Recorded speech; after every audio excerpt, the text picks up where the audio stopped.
Pagpapahalaga sa kalayaan.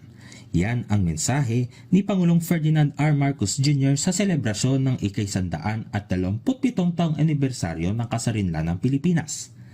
Ayon sa Pangulo, dapat bigyan ng halaga ang ipinaglaban ng mga bayani at ating ninuno na nagbuwis ng buhay. Bilang ganti sa mga lumaban sa kalayaan, kailangan ibalik natin ang pagserbisyo sa inang bayan. Let us honor this day not just by remembering the sacrifices of our forefathers. We must live with the same courage and love of country. For freedom is not just something that we inherit, but a right that we must protect every single day.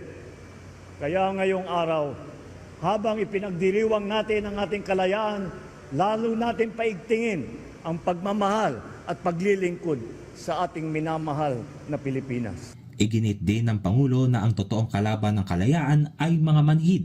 Ngunit, ang kalayaan at ang demokrasya, tulad ng pag-ibig sa tinubuang lupa, kailangang inaalagaan, binabantayan at ipinaglalaban.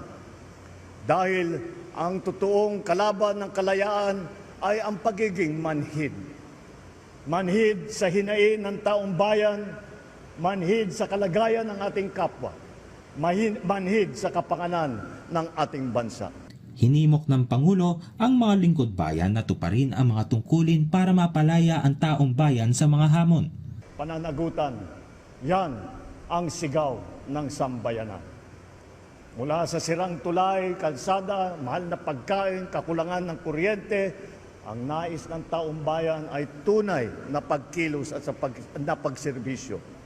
Ang solusyon ay ang pagpapaginhawa ng buhay ng bawat isa. Bilisan ang pagtugon sa mga ngailangan ng ating mga kababayan, taasan ang kalidad ng serbisyo at iwasto ang ating pagkukulang. Pananagutan natin hindi lang ang mga umaabuso sa tungkulin, maging ang mga nagkukulang sa paglilingkod.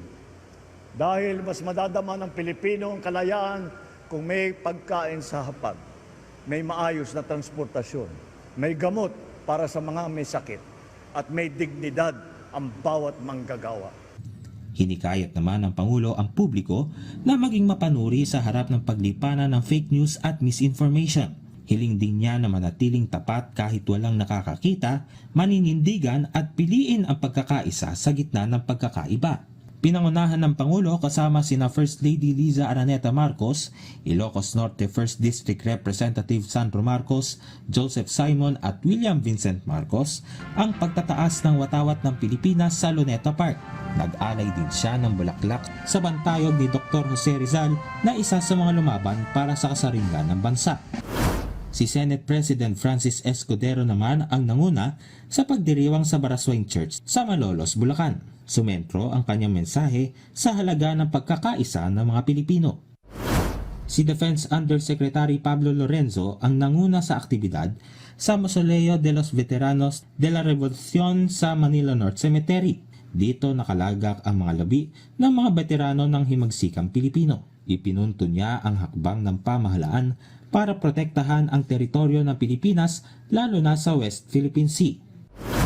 Si Senador Loren Legarda ang dumalo sa pagdiriwang sa Pamintuan Mansion sa Angeles City, Pampanga.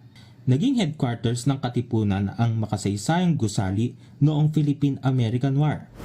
Nag-alay din ng bulaklak ang Sangguniang Panlungsod sa San Jose del Monte, Bulacan sa bantayog ni Gat Jose Rizal sa New Government Center bilang pakikiisa sa Araw ng Kalayaan.